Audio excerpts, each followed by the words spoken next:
269장입니다. 269장 찬송하시겠습니다.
묵상 기도하심으로 수요 예배를 하나님 앞에 드리시겠습니다.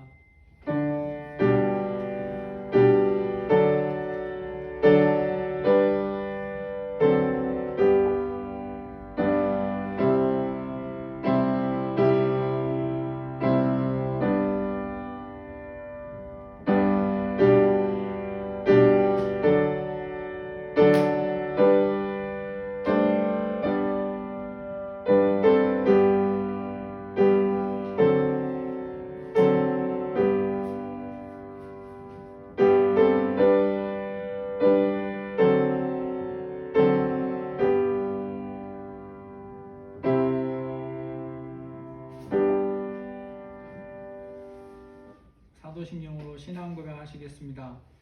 전능하사 천지를 만드신 하나님 아버지를 내가 믿사오며 그 외아들 우리 주 예수 그리스도를 믿사오니 이는 성령으로 잉태하사 동정녀 마리아에게 나시고 본디오 빌라도에게 고난을 받으사 십자가에 못 박혀 죽으시고 장사한 지 사흘 만에 죽은 자 가운데서 다시 살아나시며 하늘에 오르사 전능하신 하나님 우편에 앉아 계시다가 저리로서 산자와 죽은 자를 심판하러 오시리라.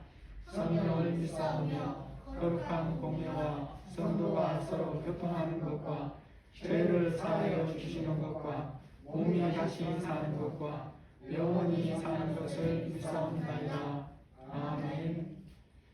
장로가 273장입니다. 273장입니다.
자녀들을 위해 기도하시고 또 우리가 살고 있는 대한민국에 특별히 다음번 대통령을 또 뽑는 일들이 지금 진행 중인데 하나님이 원하시는 일에 선하게 쓰임받을 자를 세워주시기를 제가 다 함께 기도하겠습니다.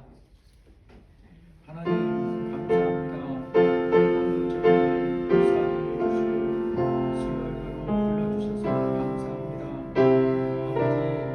아버지 충만하게 임하여주시고 우리 예배하러 모인 모든 주의 자녀들을 머리부터 발끝까지 성령으로 주님께서 기와 깨닫는 마음을 부어주시기를 기도합니다. 아버지 지난 3일 동안 살면서 하나님 말씀대로 살지 못하고 연약하고 미련한 마음 용서해주시고 예수님의 보혈로 정결케 하여 주옵소서. 우리 반석을 개화해 주시고 이제까지 인도하신 하나님 감사합니다. 앞날로 인도하여 주시고 오직 아버지의 뜻이 온전히 이루어지는 교회가 되게 하여 주옵소서. 우리 성도들의 가정을 기억하여 주시고 하나님 오시기에 건강한 가정이 되게 하시며 자녀들을 붙들어 주시고 주님이 선하신 길로 인도해 주시기를 기도합니다. 특별히 우리 공부하는 자녀들의 지혜와 총명을 더하여 주시고 앞날 인도하여 주시기를 기도합니다. 그리고 학교를 나서다가 우리 자녀들을 주님이 하시는 일을 불쌍히 여겨주시고 하나님의 선하신 길로 인도해 주시옵소서. 아버지 하나님 우리 성도들의 가정이 또 직장에서 온전히 함께하여 주시고 이러한 양식이 풍성케 하시며 아버지의 상장이 되고 직장이 되며 아버지의 뜻이 이루어지는 귀한 삶이 되게 하여 주옵소서.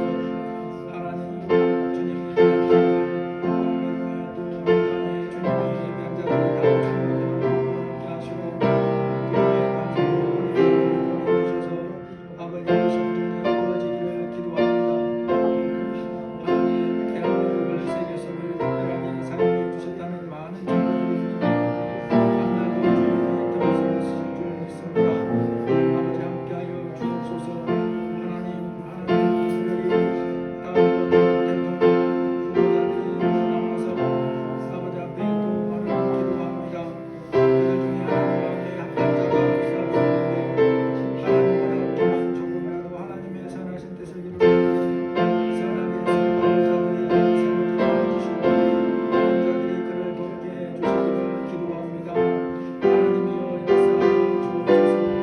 하나님이여 아합과 중앙에 세워지지 않게 하여 주시고 고레스가 중앙에 세워져서 아버지의 뜻을 이루는 조금이라도 쓰임받을 수 있도록 은혜 베풀어 주시기를 기도합니다. 이 땅의 주의 백성들이 바른 품격을 가지고 바른 역할을 잘 감당할 수 있도록 하나님 도와주시기를 기도합니다. 우리를 어리석고 무지가 없니 도와주옵소서. 이 시간 또한 주님 앞에 모인 모든 영혼을 함께 하여 주시고 그들과 깨닫는 마음을 부어주시기를 기도합니다. 우리에게 하나님이 주시는 말씀을 각자에게 주시는 말씀을 들을 수 있도록 은혜 위에 은혜를 더해 주시고 불쌍히 여겨 주옵소서.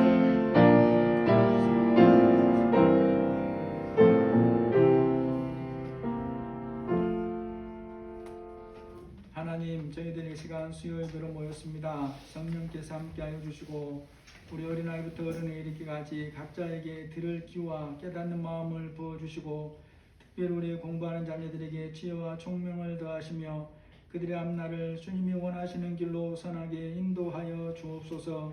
예수님의 이름으로 기도합니다. 아멘.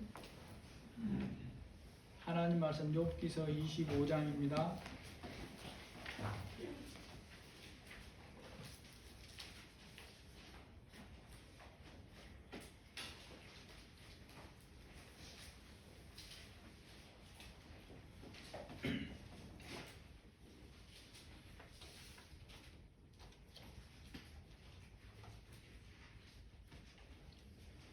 욥기서 25장입니다.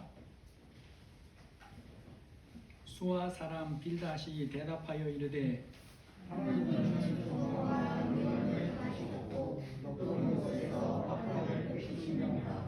그의 군대를 어찌 계수할 수 있으랴. 그가 비추는 광명을 받지 않은 자가 누구냐. 그런즉 하나님 앞에서 사람이 어찌 의롭다 하며 보라, 그의 눈에는 달이라도 빛을 발하지 못하고 별도 빛나지 못하거든. 하물며 무더기 같은 사람, 벌레 같은 인생이랴. 아멘. 사람들이 키우는 애완동물 중에 가장 많은 숫자가 뭐겠습니까? 통계가 없어도 이것은 길거리 보면 금방 알 수 있습니다. 개죠. 개를 애완동물로 키우는 사람들이 많지만 가까이 하는 정도는 다릅니다. 어떤 사람들은 집 밖에서 키우고 마당이나 베란다에서 분리해서 키웁니다. 어떤 사람들은 집 안에서 키우는 것은 물론이고 자신이 잠을 자는 침대에서 같이 자는 사람들도 있습니다. 개를 키우는 사람들이 개를 호칭할 때 이름만 지어서 부르는 정도가 아니라 어떤 사람들은 개에게 자신을 엄마 아빠라고 표현하는 그런 사람들도 있어요. 집에서 자기들끼리만 그러는 게 아니고 다른 사람들과 대화할 때도 그러는 겁니다. 우리 아이 그러는 거예요. 누가 있나 봤더니 개예요. 보니까 그 사람이 그렇게 표현하는 것은 그만큼 개를 좋아하고 소중히 여긴다는 뜻이죠. 그러면 사람들이 때로 다른 사람에게 화가 나서 분노해서 멸시하는 말을 할 때 가장 많이 사용하는 단어가 뭡니까? 죄송합니까? 개죠, 개. 사람들이 개에 대해서 가진 인식이 이중적이기 때문에 아무리 개를 좋아하고 자기 침대에 데리고 자고 개를 자기 아이라고 자신을 개 엄마 아빠라고 하는 사람일지라도 반응은 다릅니다. 다른 사람이 자신을 향해서 제가 보니까 당신은 참으로 개 같은 사람입니다 라고 하면 아유 저같이 별 볼일 없는 사람을 개처럼 봐주시니 감사합니다 이럴 사람이 아무도 없어요. 성경의 비유로 등장하는 각종 생물 중에서 그 존재 가치가 별 볼 일 없다는 것에서 볼 때 가장 하찮은 것, 낮은 것들을 나타내는 그런 것들이 있습니다. 대표적인 것이 개, 구더기, 벌레, 지렁이, 좀이에요. 성경에서 사람에게 개 이미지를 비유로 사용해서 말할 때 그가 어떤 정도인지를 성경에 보여주는 말씀들이 곳곳에 있어요. 사무엘하 3장 8절에 보면 사울 왕의 충실한 신하였던 아브넬이 그 사울이 죽고 그의 아들 이스보셋에게 책망을 듣는데 그때 분노해서 이렇게 대꾸합니다. 아브넬이 이스보셋의 말을 매우 분하게 여겨 이르되 내가 유대의 개머리냐. 또 사무엘하 9장 8절에 보면 다윗의 은혜를 입는 요나단의 아들 무비보셋이 다윗이 자신을 돌봐주는 것에 감사해서 하는 말 중에 이런 말이 있어요. 그가 절하며 이 종이 무엇이기에 왕께서 죽은 개 같은 나를 돌보십니까? 성경에서 유대인들이 가진 개에 대한 이미지가 뭔가를 보여주는 정수 같은 표현은 예수님이 가나안 여자의 믿음을 제어보실 때 하는 말씀이에요. 마태복음 15장 25절에 보면 여자가 와서 예수께 절하며 주여 저를 도우소서 대답하여 이르시되 자녀의 떡을 취하여 개들에게 던짐이 마땅하지 아니하니라. 여러분 우리는 그냥 이것이 예수님이 하신 말씀이니까 뭐 당연하다고 생각하고 받아들이잖아요. 아니 뭐 받아들이고 말고 없이 그냥 넘어가죠. 그런데 이게 무슨 뜻입니까? 당신은 뭐 같은 사람이라는 뜻입니까? 개 같은 사람이다 이런 뜻이에요. 개 같은 사람이다. 이런 것이 성경에서 개를 예로 들어서 특정한 사람을 비하할 때 사용하는 경우입니다. 그래서 바른 믿음을 가지고 있는 사람이라면 절대로 개의 비유를 안 해요. 그러한 것이 성경에서 사람을 다른 생물에 비유하여 말씀하는 경우인데 이런 개와 비슷한 가치로 비유되는 게 또 오늘 본문에 있어요. 25장 6절에 보니까 하물며 구더기 같은 사람, 벌레 같은 인생이라. 말씀을 읽은 사람들이 이것이 욥기서에서 그리고 비록 빌닷이 하는 말이라고 해서 이러한 표현을 무시할 수 없는 이유가 있습니다. 그것이 바로 성경 전체에서 비추어 보니까 어떻느냐라는 거죠. 이 말씀이 성경 전체에 비추어 보니까 하나님의 말씀의 교훈에 맞는 거예요. 그래서 우리가 이런 표현을 무시하고 지나갈 수가 없습니다. 우리가 이러한 표현에 들어있는 말씀의 교훈을 알려면 어떻게 해야 되겠습니까? 먼저 그 비유에 든 의미가 무엇인가를 제대로 아는 것이 상당히 중요합니다. 비유이기 때문에 의미를 전체에서 제대로 파악하지 못하면 분명히 뭔가 의미는 있는 것 같은데 실제로는 본래 하나님이 말씀하고자 하는 것과는 전혀 엉뚱한 것을 붙들 수가 있어요. 우리가 말씀을 살필 때에 특정한 부분에서가 아니라 전체의 교훈에 비추어서 균형 있게 살펴야 된다는 것이 어느 정도 중요한가라는 것을 보여주는 구절들이 많은데 그 중에 하나로 하나님이 사람에게서 무엇을 보시는가라는 구절을 예로 들어 볼 수 있습니다. 하나님께서 사람을 보실 때 뭘 보시는가에 대해서 우리에게 바로 이 구절을 통해서 핵심을 가르쳐 주는데 사무엘상 16장 7절을 보니까 여호와께서 사무엘에게 이르시되 그의 용모와 키를 보지 마라. 내가 이미 그를 버렸노라. 내가 보는 것은 사람과 같지 아니하니 사람은 외모를 보거니와 나 여호와는 중심을 보느니라 하시니라. 이 말씀은 하나님을 믿는 사람에게는 어려운 말씀이라고 할 수가 없죠. 왜냐하면 읽거나 들으면 무슨 뜻인지 이해가 되는 거예요. 그럼에도 이 말씀은 단순한 말씀이 아니라는 것도 알아야 됩니다. 구체적으로 살펴보아야 성경이 우리에게 교훈하는 것을 바르게 알 수가 있어요. 읽어드린 사무엘상 16장 7절을 보면 하나님께서 사무엘에게 그의 용모와 키는 보지 말라. 내가 이미 그를 버렸노라 라고 말씀합니다. 이 부분만 보면 어떻게 여길 수도 있냐 하면 엘리압이 보이는 부분에서 가진 모든 것을 하나님께서 전혀 쓸모없는 것처럼 보신다는 말씀으로 들을 수가 있어요. 하나님께서 다윗의 첫째 아들 엘리압을 보시고 사무엘에게 그의 용모와 키를 보지 말라. 내가 이미 그를 버렸노라. 이것이 무슨 뜻으로 하신 말씀인 것 같습니까? 이 말씀이 글자 그대로 하나님이 엘리압에게 주신 모든 것이 쓸모없다는 뜻으로 하신 말씀이 아니라는 것부터 제대로 알아야 된다라는 거죠.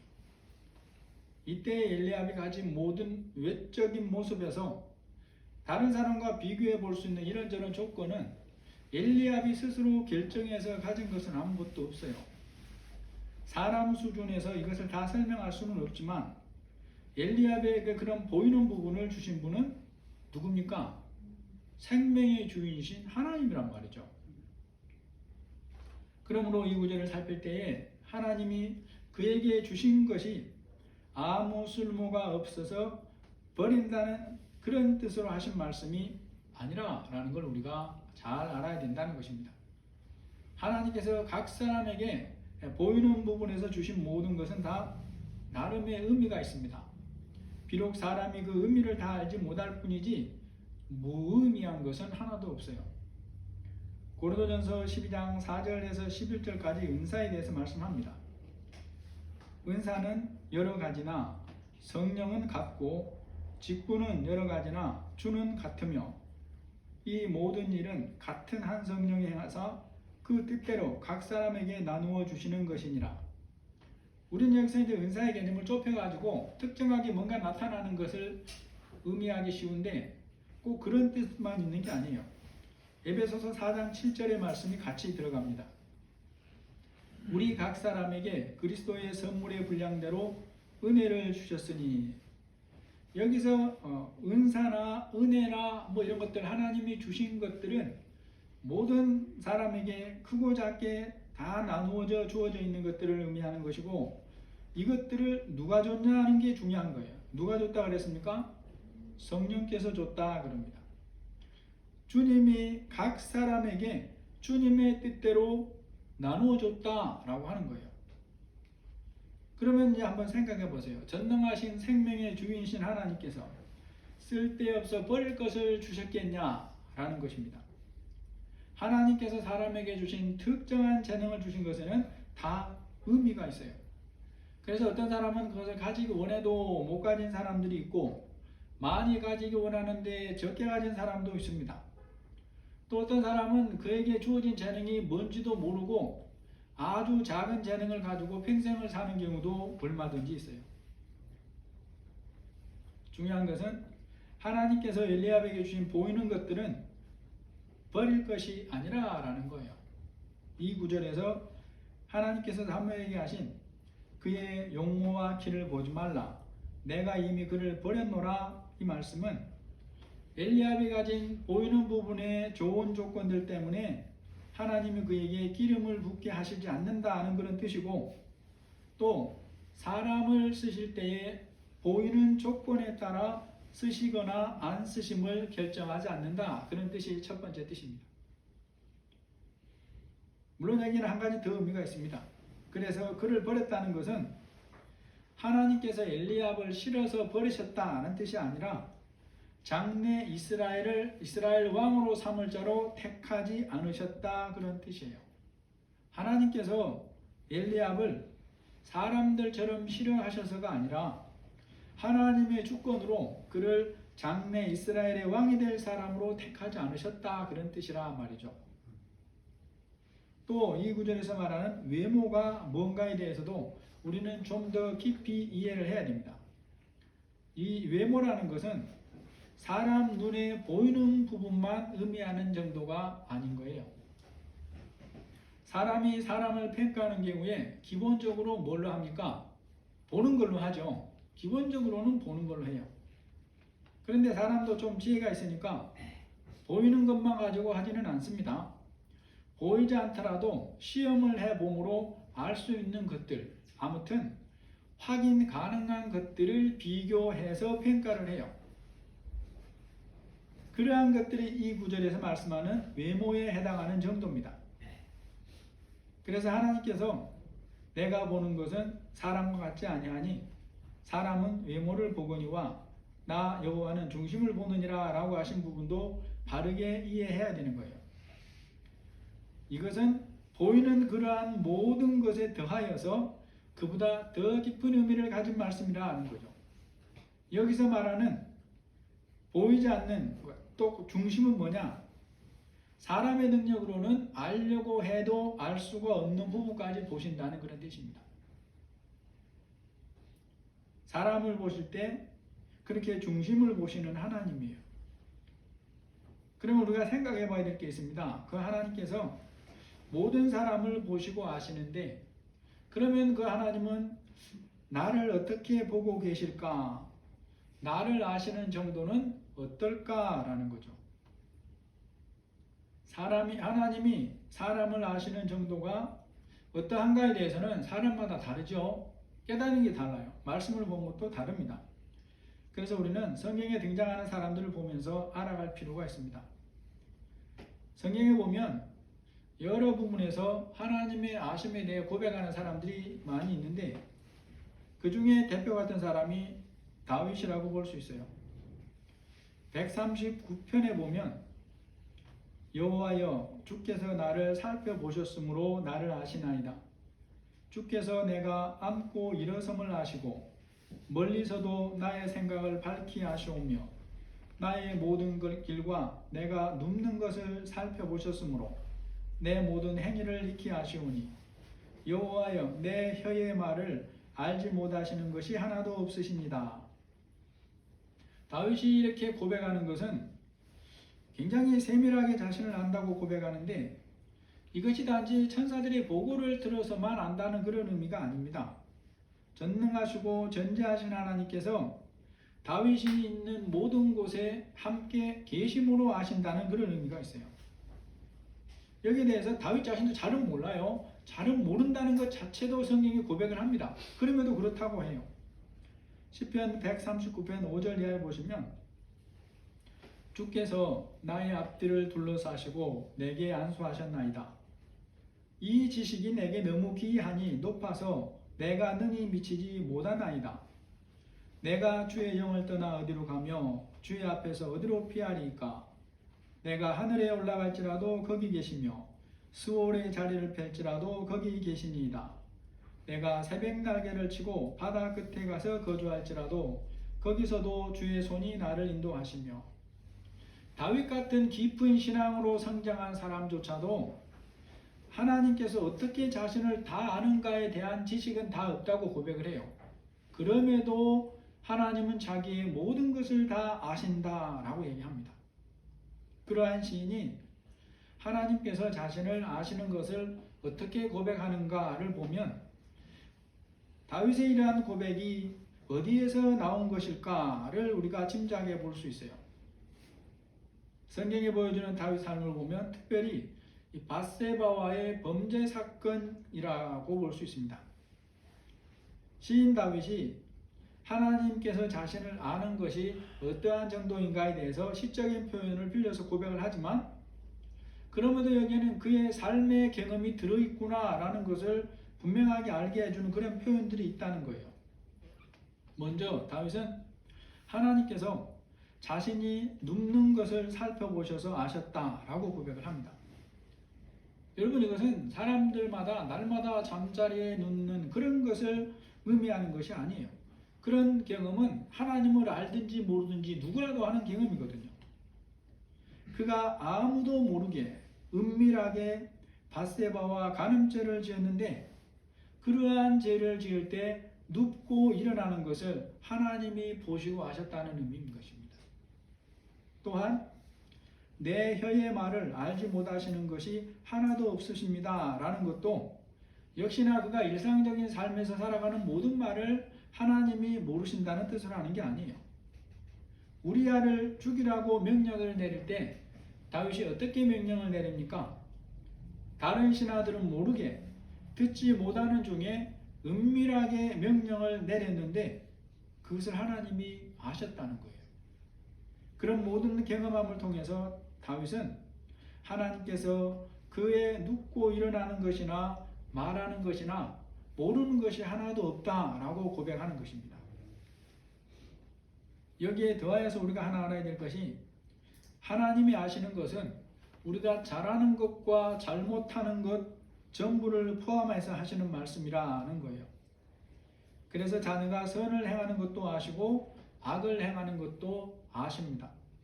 마태복음 25장 34절에 보니까 내 아버지께 복받을 자들이여 나와 창세로부터 너희를 위하여 예비된 나라를 상속받으라. 내가 줄일 때에 너희가 먹을 것을 주었고 목마를 때에 마시게 하였고 나그네 되었을 때에 영접하였고 헐벗었을 때에 옷을 입혔고 병들었을 때에 돌아보았고 옥에 갇혔을 때에 와서 보았느니라. 여러분, 이 말씀은 마지막 심판의 때에 하나님께서 구원하고 상주시기로 구별한 오른편에 있는 사람들에게 하시는 말씀이에요. 그들이 한 일을 너무나 상세하게 말씀합니다. 그러니까 하나님으로부터 그 말씀을 들은 사람들이 깜짝 놀라서 물어요. 우리가 언제 주님을 그렇게 대접했습니까? 우리는 그런 적이 없습니다. 그러는 거예요. 그러니까 하나님께서 대답하시는 것이 마태복음 25장 40절에 보면 임금이 대답하여 이르시되 내가 진실로 너희에게 이르노니 너희가 여기 내 형제 중에 지극히 작은 자 하나에게 한 것이 곧 내게 한 것이라. 그 예수님 믿는 사람들이 삶에서 지극히 작은 자 하나에게 한 것, 다른 사람들이 아니고 예수님 믿는 사람에게 한 것, 이런 뜻입니다. 너희가 여기 내 형제 중에 지극히 작은 자 하나에게 한 것이 곧 내게 한 것이라. 여러분, 하나님께서 자녀가 무슨 일을 하는지 다 알고 계신다는 거예요. 어떻게 하여 다 아시는가는 굳이 말씀하지 않지만 다 아시는 것이 사실이라 라고 말합니다. 다윗이 하는 고백을 통해서도 우리는 하나님의 아심이 어떠한 정도로 실제고 세밀하신가 하는 걸 볼 수 있다는 거죠. 그러하신 하나님께서 오늘 우리의 삶, 나의 삶도 다 보시고 아시는 거죠. 이거는 비유가 아니라 실제다라는 것입니다. 보이지 않는 부분, 사람은 전혀 알 수 없는 부분도 다 아신다는 것이고, 사람의 암과 하나님의 아심이 근본적으로 다른 부분이 바로 이런 부분이다는 거죠. 하나님께서 자기 자신의 모든 것을 아신다는 것은 어둠이나 사람이 만든 그 무엇으로 가릴 수 없다라는 의미까지 들어 있습니다. 시편 139편 11절 12절에 보면 내가 혹시 말하기를 흑암이 반드시 나를 덮고 나를 두른 빛은 밤이 되리라 할지라도 주에게서는 흑암이 숨기지 못하며 밤이 낮과 같이 비추이나니 주에게는 흑암과 빛이 같음이니이다. 여러분, 이 우리가 사는 자연 만물에는 시간이 흐름에 따라 빛이 찾아오고 어둠이 찾아오고 이걸 반복하죠. 어둠이 찾아오면 어떻습니까? 사람들이 자신을 그 속에 숨길 수 있다고 생각을 해요. 또 사람들이 만든 어둠이 있는데 그러한 속에 자기를 숨길 수 있다라고 사람들이 생각합니다. 그런데 놀랍게도 시인이 깨달았습니다. 아무리 어둠이 짙어도 하나님의 눈은 가릴 수가 없다. 하나님의 눈앞에서는 어둠이나 빛이나 아시는 것이 똑같다라고 말씀하는 거죠. 그렇게 다 보시고 아시는 하나님이 전능하시고 거룩하신 그분이 우리의 모습이 어떠한가를 오늘 본문에서 또 말씀해 주는 것입니다. 하물며 구더기 같은 사람, 벌레 같은 인생이랴. 사람들이 생각하는 미천한 존재 중에 성경에서 인용하는 대표적인 것들이 또한 구더기이고 벌레라 그랬습니다. 이보다 더 낮은 가치는 또 별로 없어요. 빌닷은 거룩하신 하나님 앞에서 사람이 아무리 깨끗해도 구더기와 벌레 같은 미천한 존재에 불과하다라고 말하는 것입니다. 욥기서 25장에서 빌닷이 욥에게 말하는 이 사람이 어떻게 비천한 존재인가라는 것은 무엇을 위해서 하는 말이냐, 무엇을 위해 하는 비유냐라는 것입니다. 이가 사용하는 비유 중에 또 한 가지는 그 앞쪽 말씀도 이에 못지않게 충격적 표현이에요. 사람이 하나님 앞에서 사람이 어찌 의롭다 하며 여자에게서 난 자가 어찌 깨끗하다 하나 보랴. 그의 눈에는 달이라도 빛을 발하지 못하고 별도 빛나지 못하거든. 이런 말씀을 통해서 오늘 우리가 깊이 깨달아야 할 교훈은 뭐겠습니까? 욥기 25장에서 빌닷이 이렇게 하는 말의 첫 번째 의미는 욥 내가 아무리 깨끗하다고 하는데 그래봤자 하나님 앞에서 사람은 이런 존재일 뿐이다. 그러므로 너도 깨끗하다는 얘기 그만하고 자기들이 하는 말을 받아들여서 이제 하나님 앞에 회개하고 돌이켜라, 이런 말이죠. 그러니까 이 말은 욥에게는 해당하지 않는 말이에요. 그런데 여기에는 우리가 들어야 할 교훈이 있다는 것입니다. 하나님 앞에서 사람이 어떤 존재인가 우리가 분명하게 알아야 된다는 거예요. 이것이 분명한 하나님의 말씀이니까 그러면 우리에게 적용하고 우리의 삶에 붙들어야 될 교훈이 있습니다. 그것이 뭐겠습니까? 사람이 하나님 앞에 구더기이고 벌레 같은 존재이니까, 아무리 애를 쓴다고 해도 더러움을 벗어나지 못하는 존재이니까 말 그대로 아무짝에도 쓸모없는 존재라는 것을 강조하려고 이런 비유의 말씀을 하는 게 아니다라는 거죠.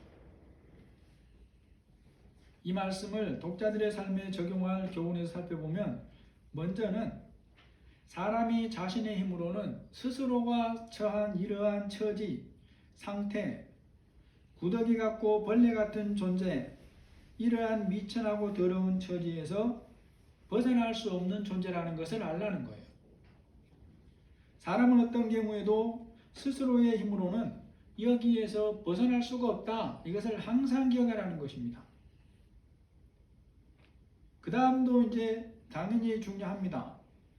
이것을 깨달았으면 어떻게 하라는 것입니까? 예수님을 찾고 붙들어라 라는 거죠.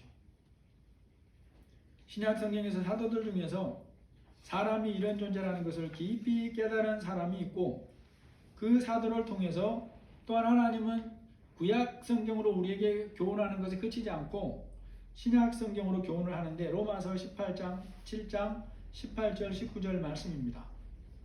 내 속 곧 내 육신에 선한 것이 거하지 아니하는 줄을 아노니 원함은 내게 있으나 선을 행하는 것은 없노라. 만일 내가 원하는 바 선은 행하지 아니하고 도리어 원하지 아니하는 바 악은 행하는도다. 자신이 하나님 앞에서 이런 미천한 존재, 죄를 벗어날 수 없는 존재임을 깨달았고 시인은 어찌하든지 거기서 벗어나려고 이 사도는 어찌하든지 거기서 벗어나는 삶을 살려고 애를 씁니다.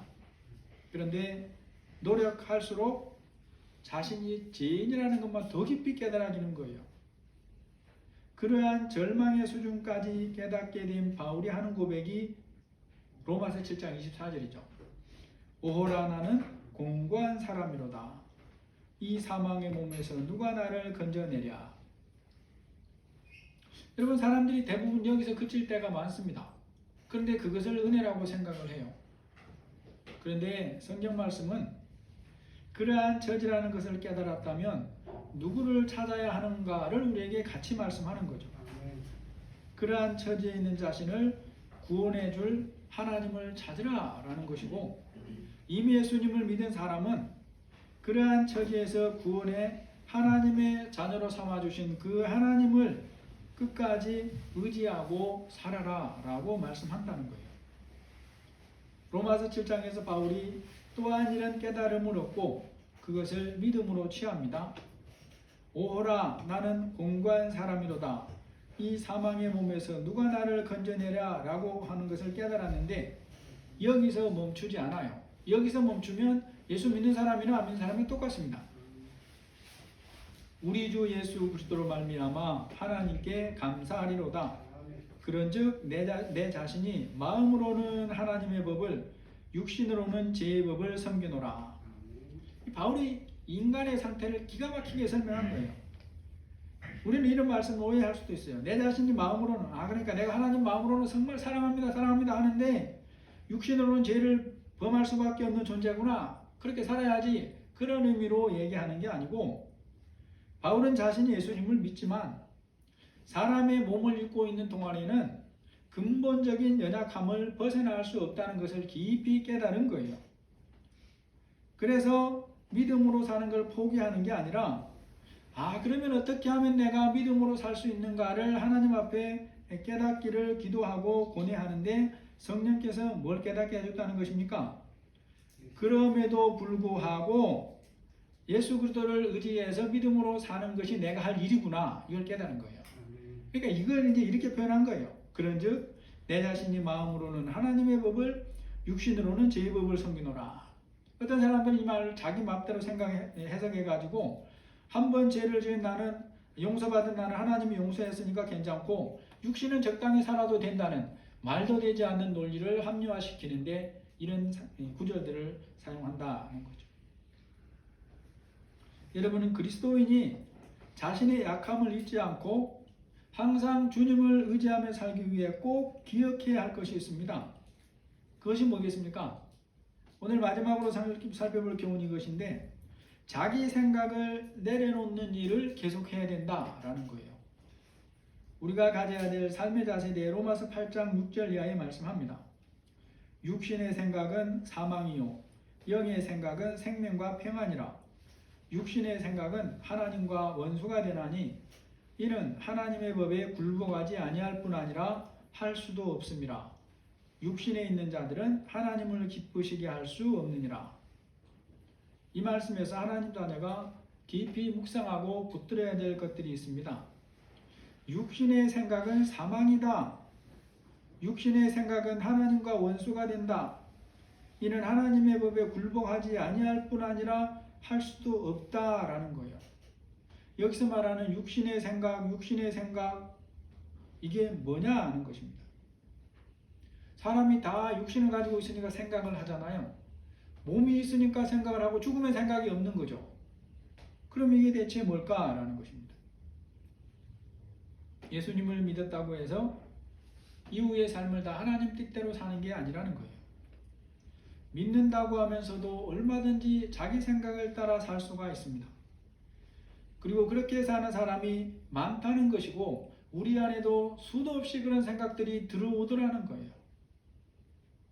하나님의 뜻을 알고 삶에서 믿음으로 받아들이기 위해서는 사람이 보기에 그럴듯한 생각, 인생 계획을 가졌다고 하더라도 그것을 따라서는 안 된다라는 거죠.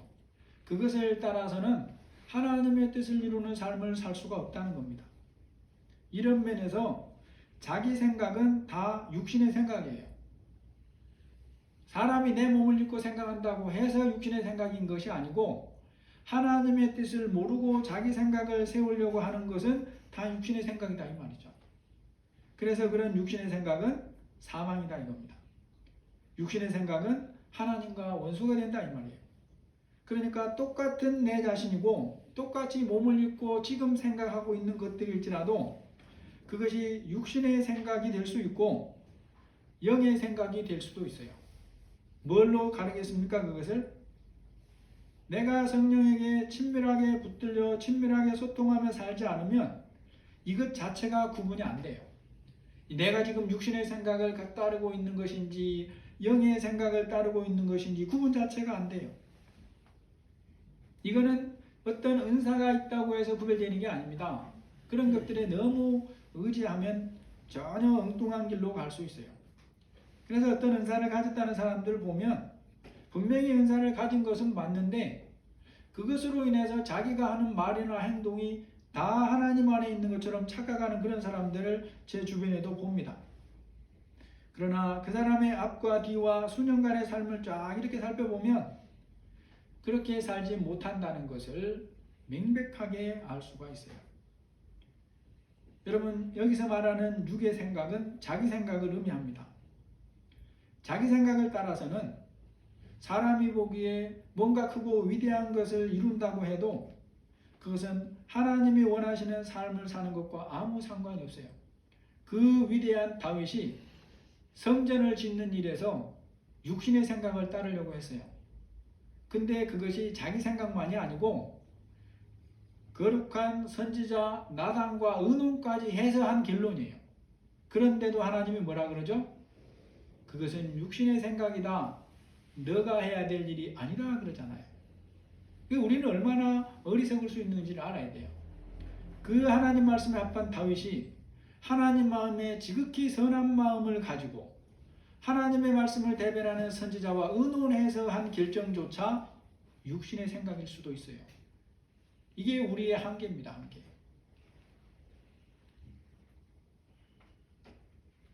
자기 생각을 따라 살면 사람들을 기쁘게 할 수는 있어요. 사람들은 잘한다고 대단하다고 칭송할 수 있어요. 그러나 하나님을 기쁘시게 할 수는 없습니다. 하나님을 믿는 사람이면 말씀을 거부하고 자기 생각을 따라 사는 것으로는 하나님을 기쁘시게 할 수 없다는 것을 우리가 항상 기억해야 됩니다. 오늘 말씀의 결론입니다. 구약시대에 하나님을 믿는 이스라엘 백성들은 하나님을 모르는 사람의 존재의 가치를 마치 개 정도에 비유하면서 취급을 했어요. 본문에서는 보면 하나님 앞에서 사람을 구더기요 벌레와 같이 미천한 존재라고 말합니다. 죄인된 본질에서 사람이 이런 미천한 존재라는 거예요. 비유의 뜻이 무엇인지 바르게 알고 우리의 삶에 적용해야 됩니다. 그런 미천한 사람을 하나님께서 뭘로 삼았습니까? 자녀로 삼았어요. 자기 자녀로 삼았어요. 그냥 개에게 자기는 엄마 아빠라고 칭하는 정도가 아니에요. 전능하신 하나님이 우리를 하나님의 자녀로 삼았다는 거예요. 우리의 모든 미천함을 다 아심에도 불구하고 왜 자녀로 삼았느냐? 개와 벌레같이 살지 않고 예수님 닮아서 영원한 천국을 소망하며 살게 하시려고 자녀로 삼았다는 것입니다. 하나님의 자녀됨의 은혜를 입은 여러분이나 저는 지금 어떻게 살고 있는지 한번 점검하는 귀한 시간들을 가지시기를 바랍니다. 하나님 보시기에 미천한 구더기요 벌레라는 말의 뜻이 뭔가를 깊이 기억하고 내가 그렇게 미천한 존재임에도 불구하고 하나님의 자녀가 되었다면 그 이후의 삶을 어떻게 사는 것이 육신의 생각이 아니라 사망의 생각이 아니라 영의 생각을 따라 사는 것인지 우리가 항상 생각하고 기억하고 말씀을 붙드시기를 예수님의 이름으로 축복합니다. 아멘. 하나님 아버지, 우리는 하나님의 형상을 따라 지음을 받았는데 죄로 인해서 벌레요 구더기 같은 미천한 존재가 되었습니다. 그런 미천한 존재를 하나님이 불쌍히 여기셔서 개요 벌레처럼 살지 아니하고 하나님의 자녀로 영원한 소망을 가지고 살게 하려고 우리를 자녀로 삼아 주신 것을 감사합니다. 그런데 우리가 또 미련해서 사람의 생각을 따라 육신의 생각을 따라 살려고 할 때가 있습니다. 우리 연약함을 불쌍히 여겨주시고 우리가 성령의 생각, 영의 생각을 쫓아 주님과 함께 동행할 수 있도록 인도하여 주옵소서. 우리의 자녀들의 인생 앞날을 주님이 영의 생각을 따라 성령의 생각을 따라 세밀하게 인도해 주옵소서. 예수님의 이름으로 기도합니다. 아멘. 찬송가 270장입니다.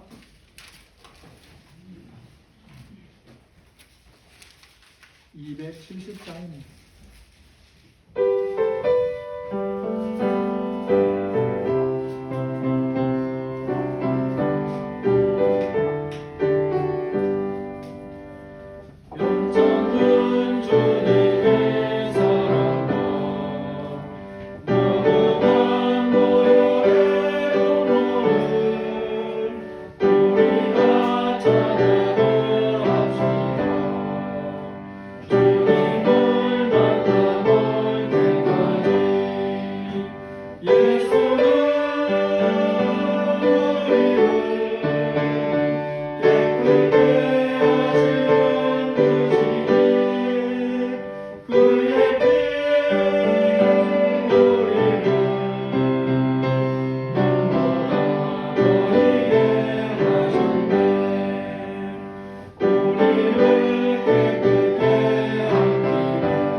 가르쳐주신 기도로 예배 마치겠습니다. 하늘에 계신 우리 아버지여, 이름이 거룩히 여김을 받으시오며 나라가 임하옵시며 뜻이 하늘에서 이루어지는 것 같이 땅에서도 이루어지이다. 오늘 우리에게 일용할 양식을 주옵시고 우리가 우리에게 죄 지은 자를 사하여 준 것 같이 우리 죄를 사하여 주옵시고 우리를 시험에 들게 하지 마옵시고 다만 악에서 구하옵소서.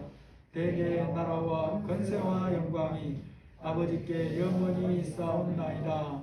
아멘.